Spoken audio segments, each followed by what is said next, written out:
मुख्यमंत्री नीतीश कुमार ने कहा, प्रदेश के इंजीनियरिंग और मेडिकल कॉलेजों में छात्राओं के लिए 33% आरक्षण की व्यवस्था होने से तकनीकी शिक्षा में लड़कियों की बढ़ेगी भागीदारी। प्रदेश में कोविड संक्रमण दर 1% हुई। अब तक 6,91,000 से अधिक लोगों ने दी कोरोना को मात। पटना एम्स में बच्चों पर भारत बायोटेक की कोवैक्सीन का क्लिनिकल परीक्षण शुरू। और 15 जून के बाद पंचायती राज संस्थाओं का कार्यकाल समाप्त होने के बाद परामर्शी समितियां संभालेगी कामकाज। राज्यपाल ने इस संबंध में अध्यादेश को दी मंजूरी। कोरोना संक्रमण को देखते हुए आपसे अपील है कि लापरवाही न बरतें। इन आसान उपायों का पालन कर सुरक्षित रहें। मास्क लगाएं, 2 गज की सुरक्षित दूरी बनाए रखें, बार-बार हाथ धोएं और साफ सफाई रखें और टीका लगवाएं। साथ ही कोविड से संबंधित जानकारी प्राप्त करने और मार्गदर्शन के लिए लोग राष्ट्रीय हेल्पलाइन नंबर 1075 पर संपर्क कर सकते हैं। बिहार सरकार के हेल्पलाइन नंबर 104 पर भी जानकारियां प्राप्त की जा सकती हैं। अब समाचार विस्तार से। प्रदेश के इंजीनियरिंग और मेडिकल कॉलेजों में छात्राओं के लिए 33% सीटें आरक्षित होंगी। मुख्यमंत्री नीतीश कुमार ने ये घोषणा की है। श्री कुमार ने विज्ञान और प्रावैधिकी विभाग की बैठक में अधिकारियों को इसके लिए आवश्यक कदम उठाने के निर्देश दिए। उन्होंने कहा कि इस फैसले से लड़कियों की उच्च और तकनीकी शिक्षा में भागीदारी बढ़ेगी। मुख्यमंत्री ने कहा कि उनकी सरकार का लक्ष्य है कि राज्य के विद्यार्थियों को इंजीनियरिंग और मेडिकल की पढ़ाई के लिए बाहर जाने की जरूरत नहीं पड़े। प्रदेश में कोविड के दैनिक मामलों में लगातार कमी का सिलसिला जारी है। वहीं स्वस्थ होने वालों की संख्या भी बढ़ रही है। साथ ही कोविड से मरने वालों की संख्या में भी कमी आई है। स्वास्थ्य विभाग से प्राप्त जानकारी के अनुसार संक्रमण दर 1% पर आ गई है, यानी अब 100 नमूनों की जांच में 1 व्यक्ति संक्रमित मिल रहे हैं। पिछले 24 घंटों के दौरान 1,158 नए मामलों की पुष्टि हुई। सबसे अधिक पटना में 126 नए मामले सामने आए हैं। 31 जिलों में 50 से कम मामले दर्ज किए गए। वहीं इसी अवधि में 2,772 लोगों को उपचार के बाद छुट्टी दी गई, जिससे स्वस्थ होने वालों का आंकड़ा बढ़कर 6,91,234 हो गया है। स्वस्थ होने की दर 97.48% है।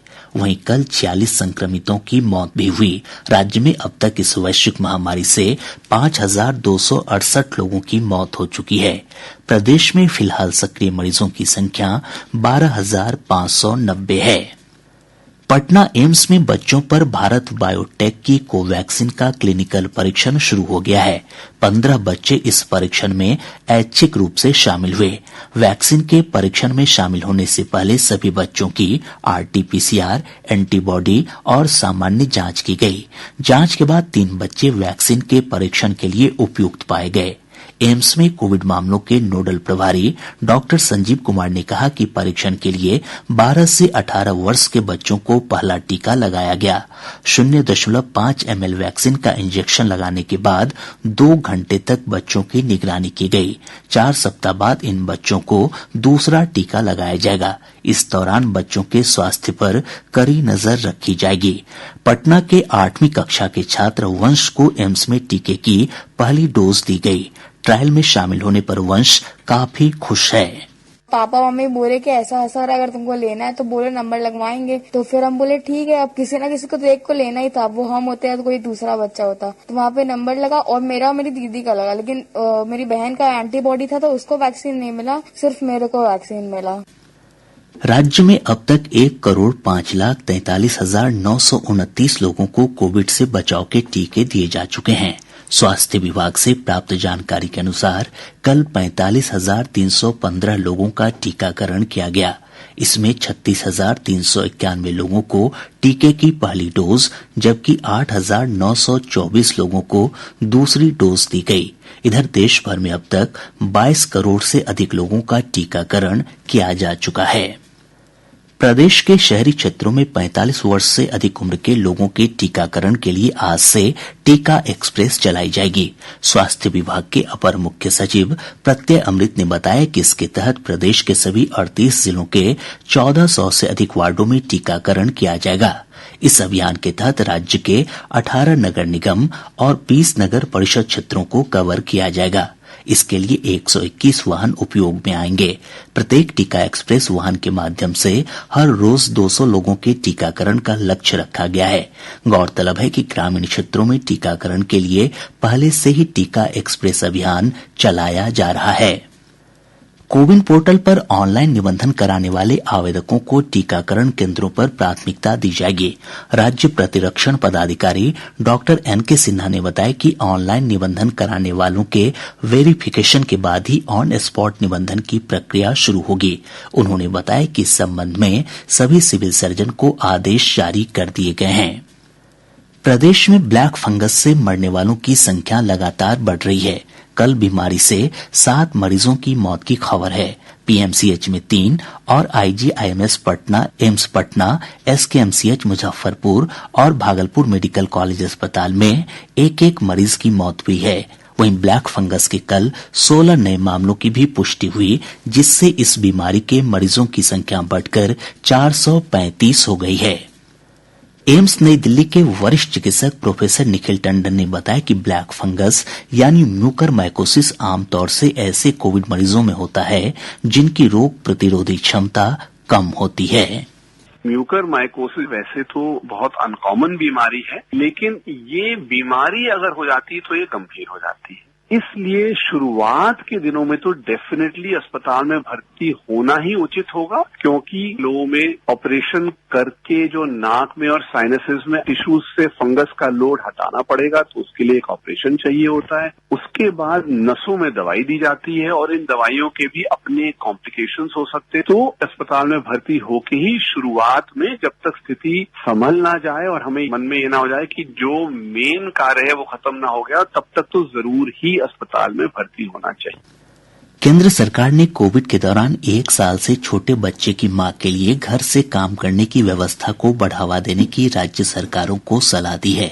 केंद्रीय श्रम मंत्रालय ने राज्यों को भेजे अपने पत्र में कहा है कि स्तनपान कराने वाली महिलाओं के काम की प्रकृति यदि ऐसी है कि वह घर से काम कर सकती है, तो नियोक्ता मातृत्व अवकाश के बाद भी आपसी सहमति से तय शर्तों के आधार पर उन्हें घर से काम करने की अनुमति दे सकता है।